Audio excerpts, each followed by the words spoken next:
Hi friends, இன்றைக்கி நம்ம என்ன சமைக்க போகிறோம்னா மண்பானையில் மீன் குழம்பு தான் செய்ய போகிறோம். அதுக்கு நம்ம மீன் 1 கிலோ வாங்கிட்டு வந்திருக்கோம். அதை நம்ம வாஷ் பண்ணிக்கலாம்.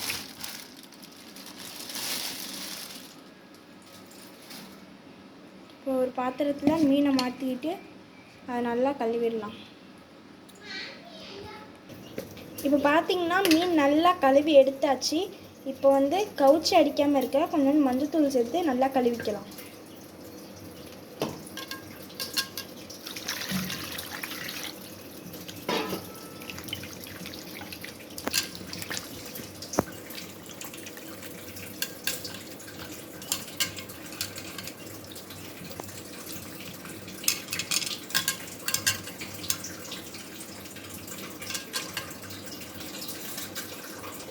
பார்த்திங்கன்னா மீனை நல்லா கழுவியாச்சு. இப்போ நம்ம 2 தக்காளி, 2 வெங்காயம், கொஞ்சோண்டு கருவேப்பிலை தாளிக்க நறுக்கி வச்சுப்போம்.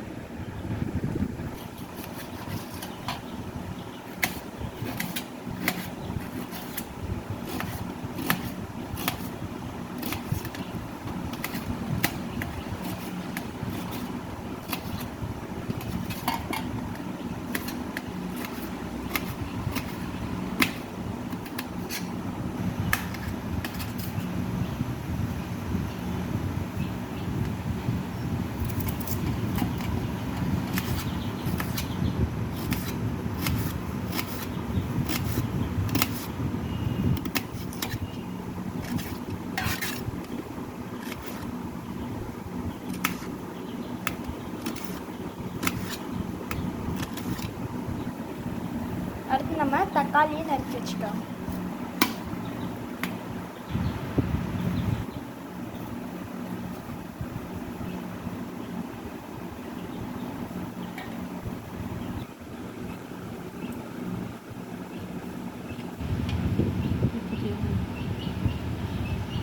இந்த காம்பு பகுதியை போடக்கூடாது. இதில் செரிமான சக்தி கம்மி. இது ஸ்டோன் வரதுக்கு, கிட்னிலையும் பித்தப்பையிலையும் கல் வரதுக்கு சான்ஸ் அதிகம். அதனால் அது போடக்கூடாது குழம்புல. ஏன்னா நம்மளுக்கு செரிக்கிற சக்தி கம்மியாக போயிடும். அதனால் போடக்கூடாது ஃப்ரெண்ட்ஸ்.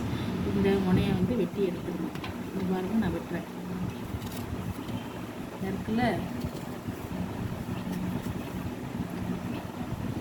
இதை எடுத்துக்கணும்.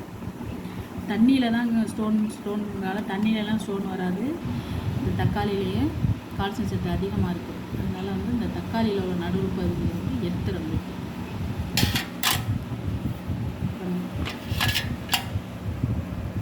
இப்போ பார்த்திங்கன்னா நம்ம நல்லாவே கட் பண்ணி எடுத்தாச்சு.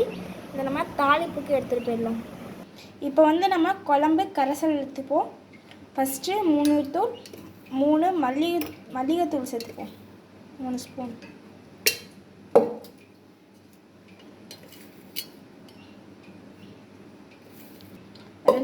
2 ஸ்பூன் மிளகாத்தூள் சேர்த்துப்போம். மல்லித்தூளில் ஜீரகம், சோம்பு, மிளகு, மஞ்சள், கொஞ்சம் பச்சரிசி, கொஞ்சம் கடுகு எல்லாத்தையும் கலந்து காய வச்சு அரைச்சி வச்சுக்கணும். வெறும் தனியாத்தூள் மட்டும் கிடையாது. மல்லித்தூள் இவ்வளோதும் கலந்து போட்டு அரைச்சா தான் நல்லா டேஸ்ட்டாக இருக்கும். நல்லா கொஞ்சம் கொலகொலப்பாகவும் இருக்கும். இப்போ நம்ம அந்த தூளில் புளியை கரைச்சி ஊற்றிக்கலாம். ஒரு லெமன் அளவு புளியை வெந்நீரில் ஊற போடணும். அப்போ தான் என்ன பண்ணும், சீக்கிரம் நம்மளுக்கு புளி கையை விட்டு கரைச்சிறதுக்கு நல்லாயிருக்கும். நாங்கள் அப்படி தான் வெந்நீரில் தான் ஊற போடுவோம். அப்போ தான் சீக்கிரம் கரைச்சிடும்.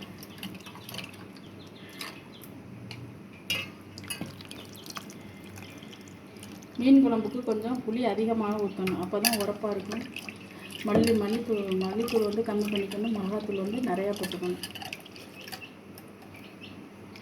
2 பச்சை மிளகா நறுக்கி போட்டால் கூட நல்லா டேஸ்ட்டாக இருக்கும். அந்த உரப்பு கம்மியாக இருக்குதுங்கிறதுனால நாங்கள் கம்மியாக செய்கிறோம். 1.5 ஸ்பூன் உப்பு சேர்த்துக்கலாம்.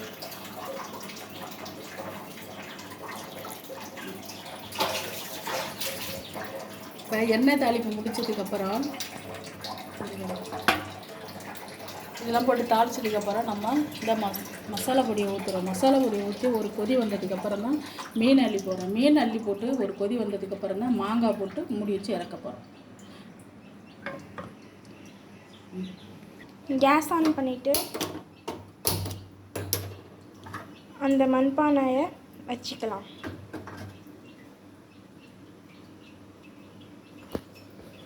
இப்போ இந்த மண்சட்டி நல்லா கொதிச்சு வரட்டும், கொதிக்கட்டும்.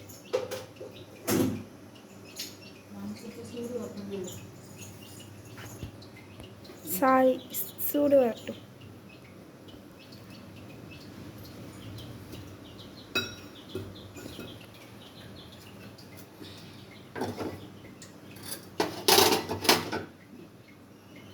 இப்போ பார்த்தீங்கன்னா கொஞ்சோண்டு எண்ணெய் சேர்த்துக்கலாம்.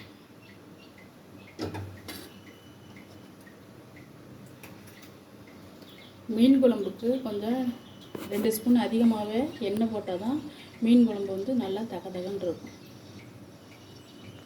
கொஞ்சோண்டு வெந்தயம் சேர்த்துக்கலாம்.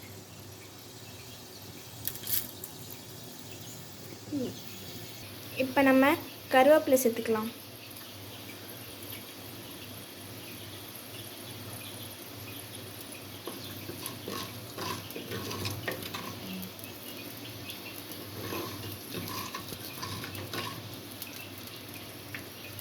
கொஞ்சம் நல்லா வதக்கி விட்டுக்கோங்க.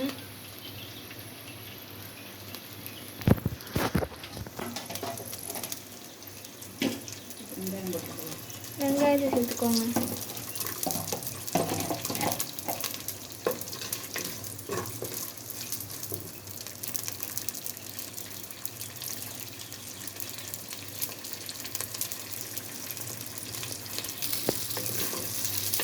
மண் சட்டியை யூஸ் பண்ணும்போது நம்ம வந்து கவனமாக விடணும். ஏதாவது ஒரு சைடு வந்து கரடி போட்டாலும் நம்மளுக்கு வந்து டேமேஜ் ஆகிடும். அதனால் மண் சட்டி யூஸ் பண்ணியில் என்ன பண்ணுங்க, இது மாதிரி மரக்கட்டியை யூஸ் பண்ணிக்கோங்க.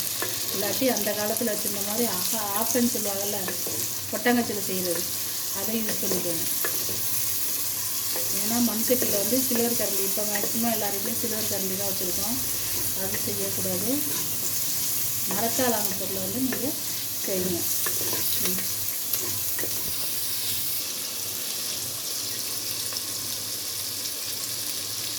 தக்காளி வெங்காயம் தாளிப்பு போடையிலே நம்ம என்ன பண்ணுறோம், கொஞ்சோண்டு மிளகாத்தூள் சேர்த்துக்கிறோம். ஏன் அப்படின்னா அப்போ தான் கொஞ்சம் எண்ணெய் பிரிஞ்சு வரும். மீன் குழம்புக்கு வந்து எண்ணெய் பிரிஞ்சு வரையில் கொஞ்சம் நல்லாயிருக்கும். வதக்கும்போது நம்ம வந்து மிளகாத்தூளை போட்டுக்கணும். புளிக்குழம்புக்கும் அது மாதிரி தான், கார குழம்புக்கும் அப்படி தான்.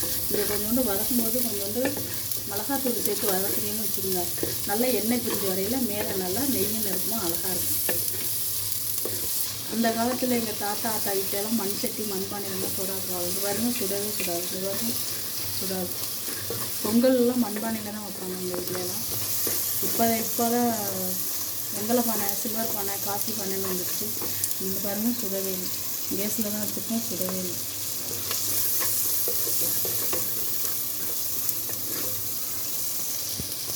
இப்போ வந்து இந்த குழம்பு கரைசல் எடுத்து ஊற்றிக்கலாம்.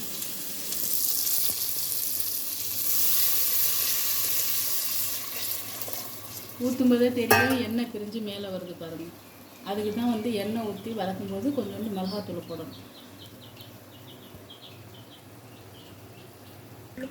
இப்போ கல்வெண்ணெய் மீனை வந்து மஞ்சள் பொடி போட்டு அலசி வச்சுருக்கோம். மேற்கொண்டு ஸ்மெல் அடிக்காமல் இருக்கிறதுக்காண்டி நம்ம இது மாதிரி செஞ்சு வச்சுக்கிறோம். ஒரு கொதி வந்ததுக்கப்புறம் இதை எடுத்து போடுறோம். இப்போ ரெடி பண்ணி வச்சுருக்கோம். மீனை வந்து ரெடி பண்ணி வச்சுருக்கோம். எண்ணெய் பிரிஞ்சு மேலே வருது. இது மாதிரி வரும்போது நம்ம வந்து மீனை எடுத்து போடலாம்.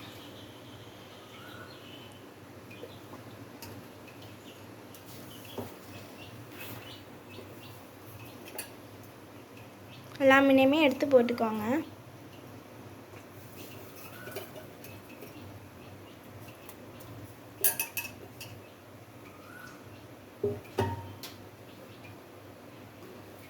இப்போ மிக்ஸ் பண்ணி விட்டுக்கோங்க. இப்போ வந்து நம்ம மாங்காவை நல்லா கட் பண்ணிக்கலாம்.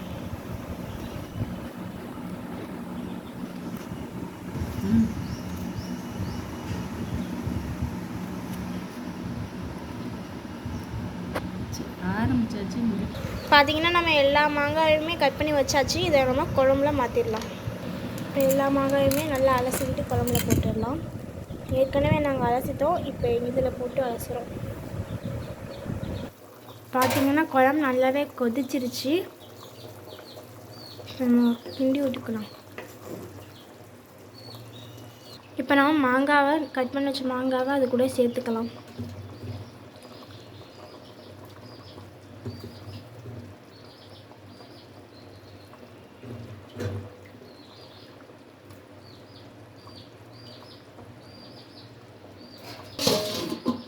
இப்போ வந்து நம்ம ஒரு மூடி தேங்காவை நல்லா அரைச்சிக்கலாம். இப்போ வந்து நம்ம அரைச்ச தேங்காயை சேர்த்துக்கலாம்.